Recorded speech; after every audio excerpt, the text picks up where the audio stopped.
Good. So thank you so much. I'm so excited. We have loved the movie. My daughter plays it on repeat. So, but I think a lot of people have speculated about this, and I'm dying to know whether or not, Mirabel has a gift, and has the miracle chosen her to kind of take over Abuela's place.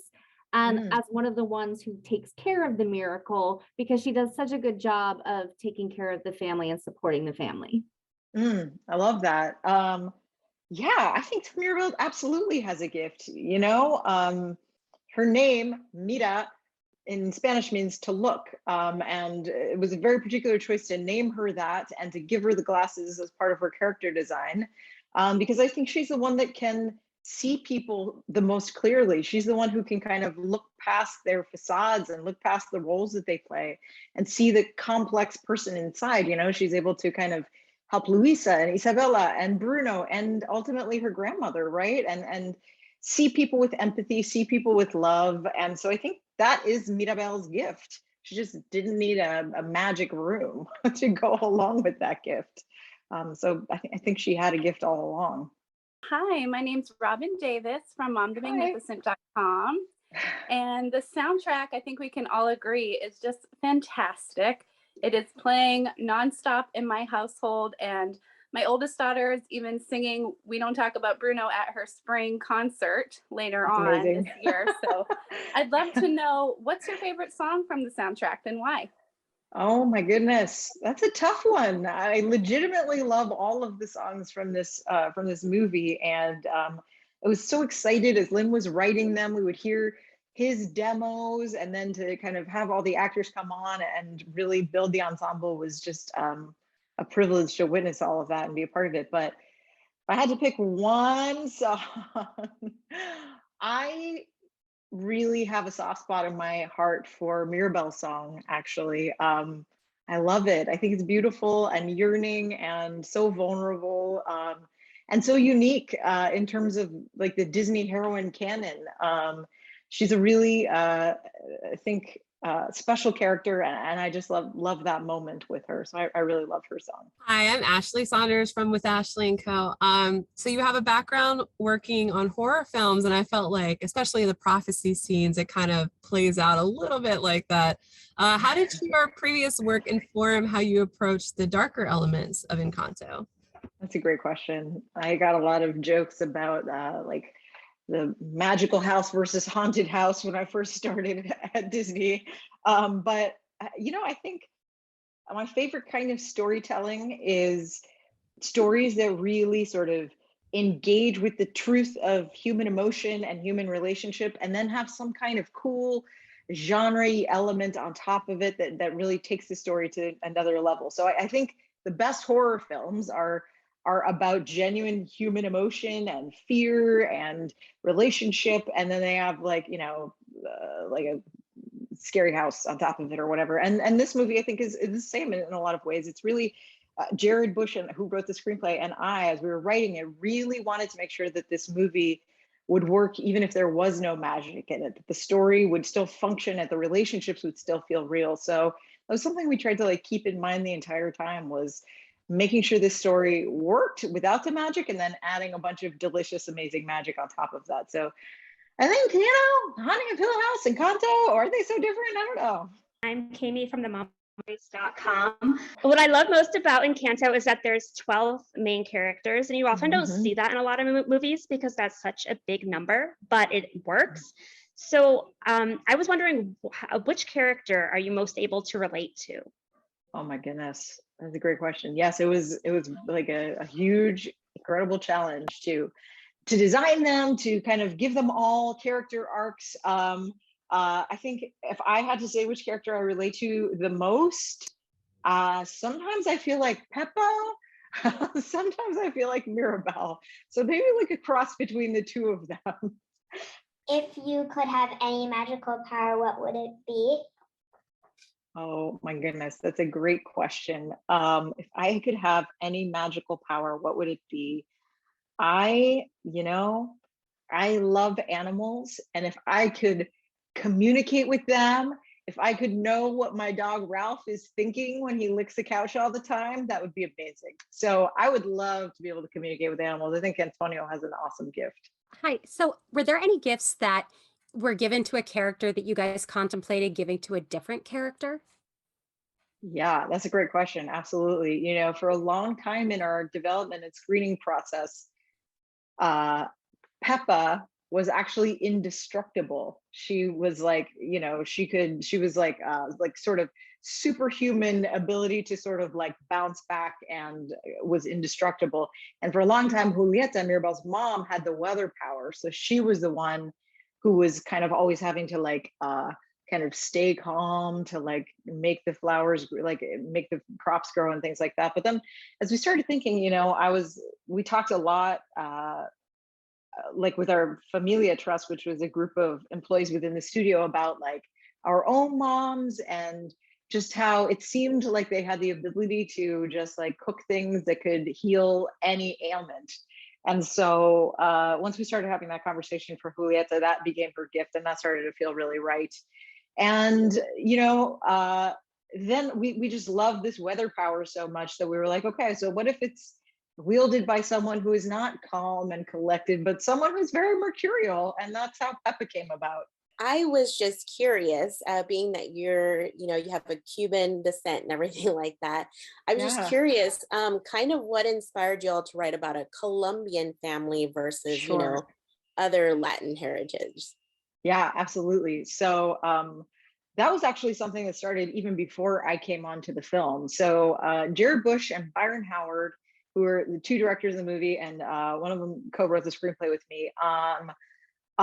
They had these two very good friends, these documentary filmmakers, Juan Rendon and Natalie Osma, who were Colombian. And as they were talking to Lin Manuel about making the first Latinx Disney musical and where it was going to be set, Juan and Natalie said, you have to come to Colombia. It's the most beautiful place. It is so full of amazing nature, amazing culture, amazing music, food. The people are amazing. And so actually Lin Manuel and Jared and Byron went on a research trip to Colombia and just fell in love with it and knew that the movie had to be set there. I was supposed to go on a research trip on March of 2020. So I did not get to go, but I am so excited to go and just experience this wonderful place that we've spent all this time researching for the movie. Hi, it's Amy Felcher from As the Bunny Hops, and Hi. Easter eggs are always my favorite part of anything that comes from Disney or Pixar. So I would love to know if there's any that maybe audiences haven't found yet watching that you want to give us any hints on. Oh my goodness, I think the internet has found everything about this movie. um, I think some of my personal favorites, I love the like Bruno Let It Go reference in the song All of You. I love like the sort of, there's a reference to the Colombian soccer team in the Rat telenovela in Bruno's room. I love that one too. There's a lot of good ones. I think, though I can't, I wish I could tell you one that fans have not found, but I think they found them all. Karen Angustia from Chica in the City. So my question is, as a Latinx writer, how important was it to write a story set in Latin America? Yeah, it was hugely important. I think it's the reason that I became so interested in this project, the reason that I signed on. You know, not just because I love the idea of this, but because I just wanted to be a part of making this. It felt historic. It felt like a movie that I wish I had had when I was a little kid, and a movie that I am proud that my daughter has. So it means a whole lot. It's hugely important to me, and I feel grateful and really humbled to have been able to be a part of it. Yes. So I was just curious, did you do any collaborating with Lin Manuel as you guys developed the storyline for the film and kind of tweak the story to fit in the songs or anything like that? Oh, absolutely. It was a really like close collaboration. So he wasn't just writing the songs, but he was really sort of helping us find areas where there could be songs. He was helping us kind of push the boundaries of what we thought we could do in it, like through song. You know, it was his idea to have a big ensemble moment right in the middle of the movie that turned into a song that maybe you guys have heard about. I don't know. Yes, it was a close collaboration. He was on board from the very beginning and was so helpful. He and his father, actually, his father, Luis Miranda, was also a consultant on the story and was really helpful to us. They would watch screenings and give us feedback. And with Lin Manuel, it was a lot of me and Jared sort of identifying what we thought the song moment was and sending ideas and pitching that over to him. And he would write like amazing songs and then trading back and forth. I think Waiting on a Miracle, Mirabel's song, was the one that took the longest because it was a process of really honing and refining what it was that she was saying in that moment. But it was a real dream come true getting to work with him. Yeah. So what do you picture the inside of some of the other characters' rooms that we didn't get to see, like Pepa and Luisa? What would they look like? That's a great question. I think, yes, and our visual development artists actually did sort of designs for everybody's room. I think my personal favorite was we had a design for Pepa's room that I wish could have been in the movie. It was stunning. It was designed by one of our visual development artists, a very talented artist named Lorelei Beauvais, and it was just gorgeous. It was clouds and rainbows, and it was so amazing. I hope it comes back around in some capacity because it was just really stunning. Hopefully we'll get it in an art book sometime. There you go. And then I think a few of you have asked this question, but like just to wrap up, Charise, would love to hear, the message that you think is most important and that you hope families learn from this.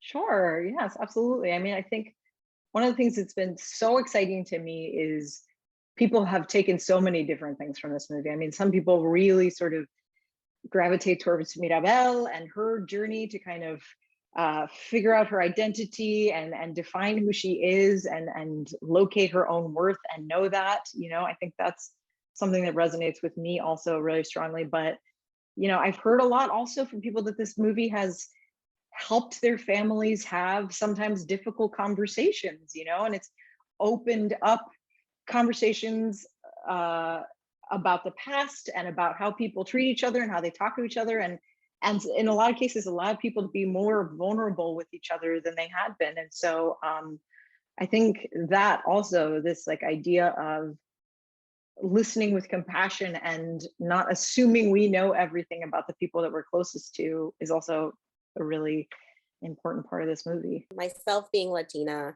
I could relate to the story a lot because my own abuela was super hard on me, and you almost have that sense of perfection. And I related to Mirabel a lot. So I was going to ask you if you kind of base a story on, being relatable growing up in a Hispanic household as well. Yes, no, the story is like very personal to me in that way. My grandmother was actually a very sweet, loving person, but my grandfather, I think really struggled. My family came from Cuba, and it was really hard for them when they first came to this country. And my grandfather kind of, I think, took the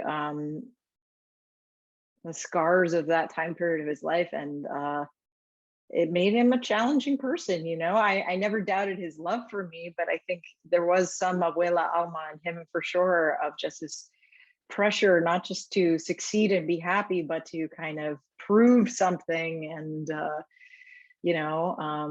but I feel very it was very important to me from the very beginning that this movie not just kind of touch on the difficulties, but also the possibility of redemption. And that moment where Mirabel and Abuela are finally able to see and understand each other, I think is something I hope for everybody who has these kind of challenging relationships with their families. If you could move into the House Madrigal, which room would you choose? Oh, Antonio's, like in a heartbeat. Love it. I love his whole jungle room, like the hammocks and the water slides, and like Antonio, 100%. I love his room. It's the greatest. Thanks everybody. It's nice to meet you all. Thank you. Bye.